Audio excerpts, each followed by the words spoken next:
Hello and welcome back. So in this video we are discussing the 10th chapter of the novel Karvalo written by KP पूर्णचंद्र तेजस्वी। तो chapter की शुरुआत में हमें देखने को मिलता है कि मंदन्ना अचानक से डिसअपियर हो चुका है। ओके, मतलब मंदन्ना को कोई भी लोकेट नहीं कर पा रहा है। बोथ नरेटर और करवालो मंदन्ना को ढूंढने की कोशिश कर रहे हैं, लेकिन मंदन्ना कहाँ है किसी को भी कोई खबर है नहीं। ओके, तो मंदन्ना के डिसअपियरेंस की वजह से काफ़ी चीज़ें इस गांव के अंदर बिगड़ जाती हैं, स्पेशली नरेटर के साथ में, क्योंकि नरेटर ने पिछले चैप्टर में उन्हें प्रॉमिस किया था कि वो उन्हें कुछ बी बॉक्सेस खरीदने में हेल्प करेंगे, क्योंकि नरेटर काफ़ी लॉसेस फेस कर रहे हैं एग्रीकल्चर में।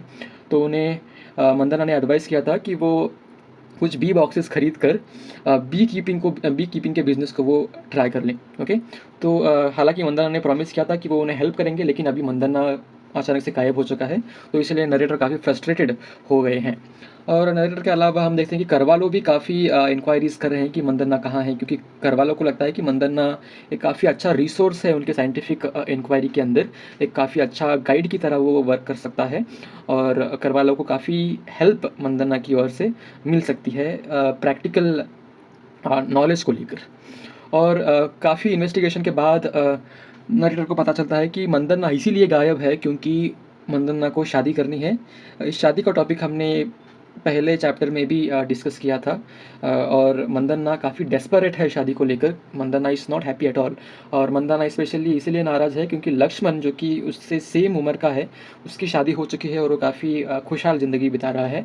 But on the other hand, क्योंकि मंदन्ना थोड़ी सी लो कास्ट को बिलोंग करता है, इसीलिए मंदन्ना को काफ़ी डिफ़िकल्टीज़ फेस करनी पड़ रही है in getting married. So there is one more angle where in Mandanna is rejected by Ramaiah. तो उस गांव में एक इंसान है जिसका नाम है नॉर्वे रामैया। ओके, नॉर्वे रामैया। और मंदन्ना प्रपोज करता है कि नॉर्वे रामैया की जो बेटी है, जिसका नाम है रामी। ओके, नॉर्वे रामैया की बेटी रामी।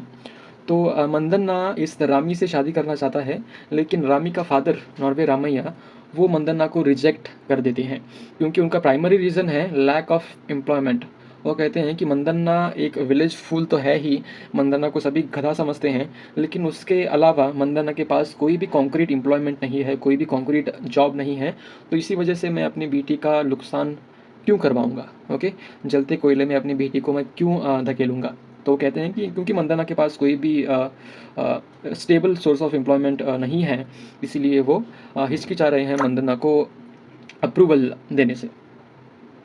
तो और इसी वजह से मंदन्ना काफ़ी निराश होकर पूरे गांव से विड्रॉ कर लेते हैं, यानी वो खुद को आइसोलेट कर लेते हैं, खुद को वो एक तरीके से छुपा लेता है। वो काफ़ी छुप रहा है क्योंकि वो काफ़ी डिसअपॉइंट हो चुका है इस सभी सिचुएशन को लेकर, क्योंकि उसे जैसा कि मैंने बताया डेस्परेटली शादी करनी है।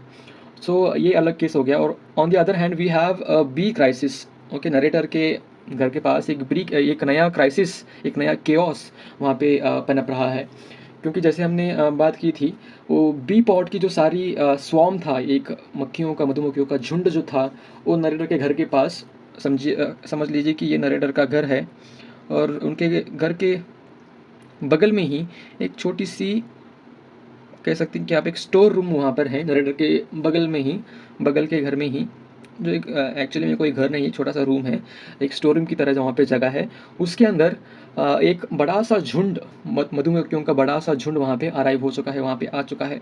और उसके वजह से एक काफ़ी इरिटेटिंग साउंड वो सभी बीस कर रही हैं, एक रोरिंग साउंड उस रूम से आ रहा है, जो कि काफ़ी डरावना भी है, क्योंकि पिछले चैप्टर्स में हमने देखा है कि कैसे मधुमक्खियाँ काफ़ी डेंजरस प्रूव हो सकती हैं, क्योंकि नरेटर को काफ़ी फर्स्ट हैंड एक्सपीरियंस उसमें आ भी चुका है। वो सूजे हुए चेहरे लेकर बहुत बार वापस आ चुके हैं, तो इसीलिए वो काफ़ी वरीड हैं अपने और अपने फैमिली की सुरक्षा को लेकर।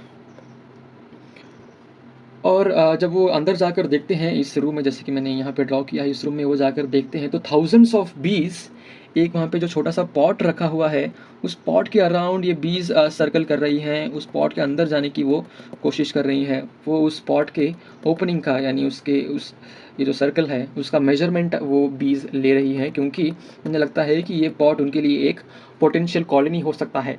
ओके, तो वो उस वाटर जग, जैसे कि मैंने बताया, इस स्पॉट का वो मेजरमेंट ले रही हैं क्योंकि वहाँ पे वो एक सेटलमेंट बनाना चाहते हैं, वहाँ पर वो एक कॉलोनी बनाना चाहते हैं वो सभी बीस।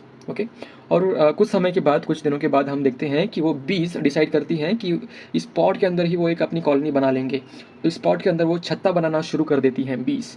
तो नरेटर यहाँ पे काफ़ी वरीड हैं अपनी फैमिली की सुरक्षा को लेकर।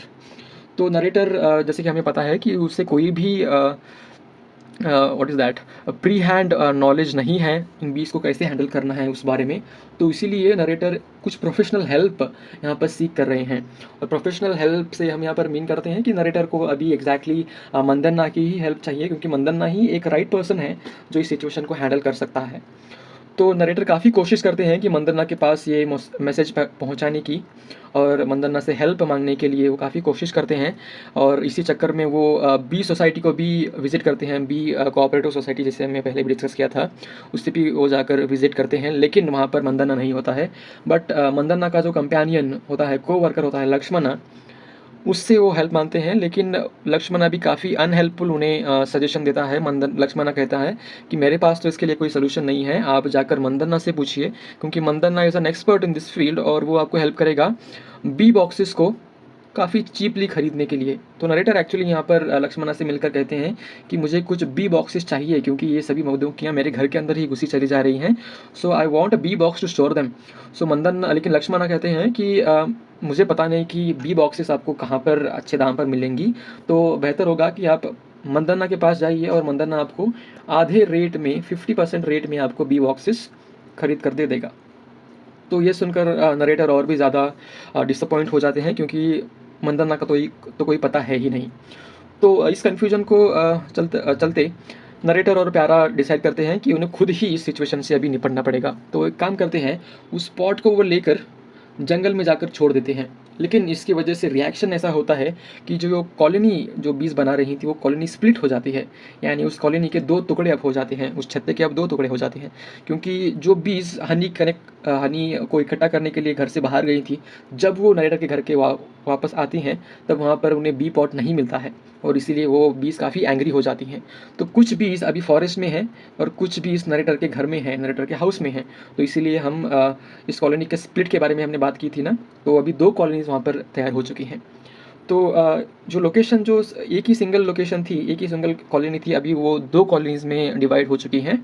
और ये जानने के बाद मंदना और नरेटर डिसाइड करते हैं कि उन्हें अपनी मिस्टेक्स को सुधारना पड़ेगा, और वो उस स्प्लिट कॉलोनी को यूनाइट करने की कोशिश करते हैं। यानी वो फॉरेस्ट में जाकर उस स्पॉट को दोबारा उठाकर दोबारा अपने घर में लाकर रखते हैं, इस आशा में कि वो कॉलोनी दोबारा से एक सिंगल कॉलोनी में इस्टेब्लिश हो जाएगी। लेकिन इसमें भी वो बुरी तरीके से फेल हो जाते हैं। जब वो ऐसा करते हैं तो दोनों झुंड उस स्पॉट को अभी क्लेम करना चाहते हैं। फॉरेस्ट में जो मधुमक्खियाँ हैं और घर में जो मधुमक्खियाँ हैं, उन दोनों को ही ऐसा लगता है कि ये दो अलग अलग ग्रुप हैं, और ये दूसरा वाला ग्रुप उनके घर, यानी उनके स्पॉट के ऊपर कब्जा करना चाहता है। तो इस सिचुएशन में हम देखते हैं कि इन दोनों ग्रुप में एक एक तरीके से एक जंग होती है, एक बैटल होता है, जिसे हम बैटल यहाँ पर कह सकते हैं। इस बैटल में लेकिन इस बैटल का अंत उतना प्लेजेंट नहीं है, क्योंकि हमें मास एक्सोडस यहाँ पर देखने को मिलता है, जिसमें बहुत सारी मधुमक्खियाँ वो शहीद हो जाती हैं। शहीद मतलब यहाँ पर वो मर जाती हैं इस बैटल के अंदर, क्योंकि इस बैटल में वो एक दूसरे से जाकर टकराती है, काटती हैं। इसी वजह से काफ़ी सारी मधुमक्खियाँ, लार्ज नंबर ऑफ दैट बीज दे डाई। ओके। और एट द एंड हमें देखने को मिलता है कि इस मधुमक्खियों की जो डेड बॉडीज़ हैं अभी, क्योंकि मधुमक्खियाँ जो गिरकर नीचे गिरी हैं, और वो जो अभी मृत कंडीशन में वहाँ पर उस रूम के अंदर गिरी हुई हैं, उनको एंट्स उठाकर ले जा रही हैं। एंट्स यानी चींटियाँ उनको उठाकर ले जा रही हैं, और चींटियों की तो अभी दावत ही मन रही है, क्योंकि बहुत सारी मधुमक्खियों की लाशें वहाँ पर बिछी हुई हैं। तो इस चैप्टर में हमें पता चलता है कि मंदन्ना, जिसे एक फूल की तरह सभी लोग समझ रहे थे, मंदन्ना एक इडियट है और उसे कुछ भी नहीं आता है।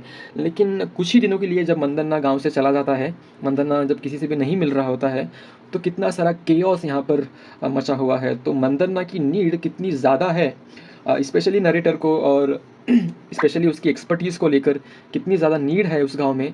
तो इस चैप्टर में हमें उसका एहसास देखने को मिलता है कि, और ये हमें ह्यूमन नेचर के बारे में भी कुछ सिखाता है कि जब हमारे पास में कोई चीज़ होती है, तब हम उसकी वैल्यू नहीं करते हैं, लेकिन उस चीज़ के छिन जाने के बाद या फिर उस चीज़ के हमारे से दूर बिछड़ने के बाद ही हमें उस चीज़ की जो असल वैल्यू है वो पता चलती है। तो इसी के साथ में ये चैप्टर भी एंड होता है और मैं आपसे मिलूँगा अगले चैप्टर में। Thank you so much for watching this entire video.